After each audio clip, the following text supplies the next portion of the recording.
The branch that endures the pain is the branch that bears the fruit.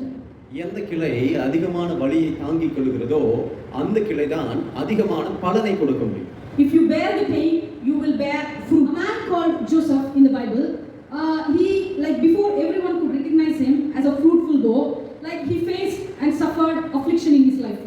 Afflictions of Joseph, there are several. Joseph endured the pain until he takes the crown. யோசேப்பு தன் வாழ்க்கையில் அந்த கிரீடத்தை கனத்தை பெற்றுக்கொள்ளும் வரைக்கும் தன் வாழ்க்கையிலே பாடுகளை அவர் சகித்துக் கொண்டிருந்தார். All because in the midst of his affliction he stood with God and God didn't give up on him. If you stand with God in the midst of your afflictions and disappointments, your hands will be strengthened by the hands of the most holy God. If you